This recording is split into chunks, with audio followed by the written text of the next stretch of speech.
On March 3rd, 2026, we've got a total lunar eclipse coming our way. It's going to be quite a sight in the sky for sure.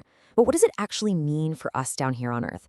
Well, that's what we're going to break down in this explainer, the astrological take on this whole celestial event. We'll look at what it is, who it might affect the most, and even get into some specific guidance on how to navigate the day. So let's just dive right in. We're going to start with what this specific eclipse is all about. Then we'll tackle some of those myths. After that, we'll get to what's in store for your zodiac sign, walk through a super practical guide for the day itself, take a peek at the global predictions, and then wrap it all up with some final advice and remedies.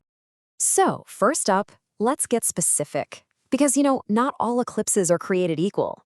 So what exactly is this cosmic event, and why is its astrological identity so important? Let's define it. Astrologically speaking, this isn't just any lunar eclipse. It has a super formal name, Grastadaya Sampurna Kethugrasta Chandra Grahanam. Now, what does that even mean? Well, the name itself tells us a few key things. It's a total lunar eclipse, and it's happening right as the moon rises. It's also caused by the shadow of Ketu, which in Vedic astrology is seen as a shadow planet tied to things like our karma and spiritual growth. And here's the most crucial detail of all. It's all going down in the zodiac sign of Leo, which is known for governing things like leadership, power, and authority. So, now that we know what we're dealing with, let's circle back to those myths we talked about. How should we really be thinking about the impact of this eclipse on our day-to-day lives? This is where we get a much clearer picture. Just forget the extremes, okay? No one's winning the lottery and no one's life is going to be ruined. The source suggests we should think of this eclipse more like an amplifier. So any good stuff you have coming your way might get a little boost. And on the flip side, any misfortune might just feel a little bit heavier. It's not a complete game changer. It's more like a slight turn of the cosmic dial. This financial analogy from the source just makes the point perfectly. Let's say you were destined to earn 100 rupees. This eclipse might just bump that up to 150. Or if you were looking at a 100 rupee loss, well, it might deepen to 140. See? It's a shift in magnitude, not a total reversal of what was already in the cards.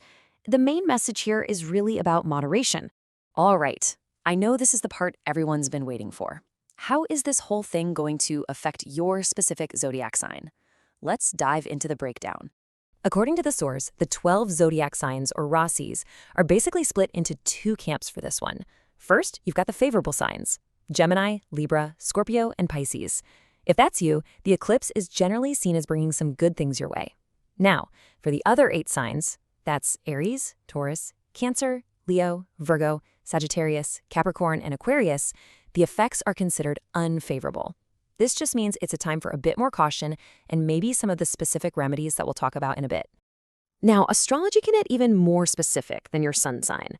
There's a particular warning for people born under certain birth stars, which are called nakshatras. If your birth star is Purva Falguni, Purva Ashada, or Bharani, the guidance from the source is really, really clear. You should avoid looking at the eclipse directly. Okay, so we know who's affected. Let's get practical. Here is a step-by-step guide for what to do, and maybe more importantly, what to avoid on the day of the eclipse itself. The timing on eclipse day is really key. Let's walk through this schedule. The restrictions actually start pretty early, at 9:19 in the morning. That's the beginning of what's called Veda, which is basically a precautionary period. You'll notice the recommendation to finish up your meals by 11 a.m.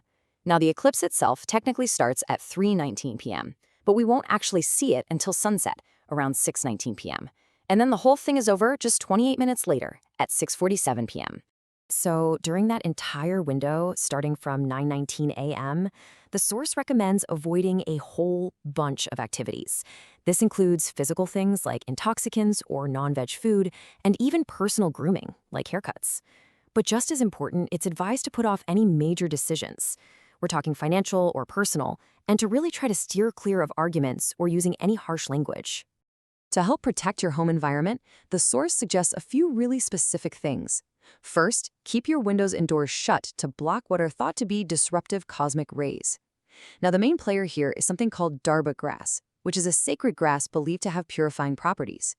The recommendation is to place it on any stored food and water, near pictures of deities, and even within a little symbolic diagram you draw in your hall, all to protect the space.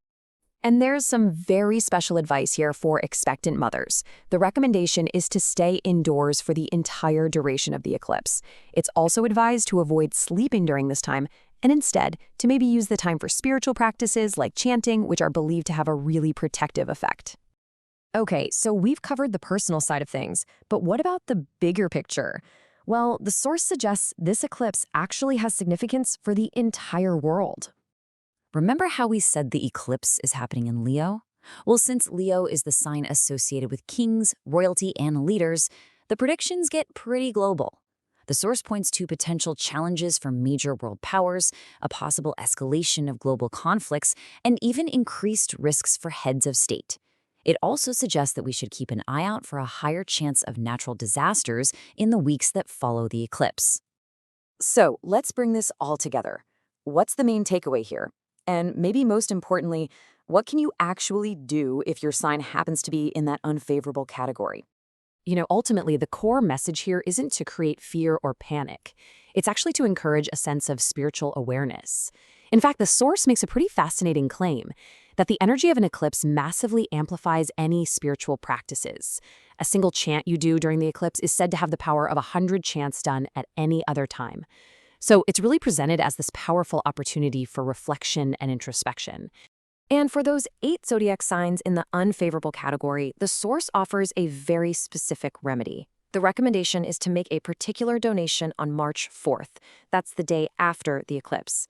The items, which you can see right here, include silver images of the moon and a serpent, pure ghee in a bronze vessel, and several different types of grains.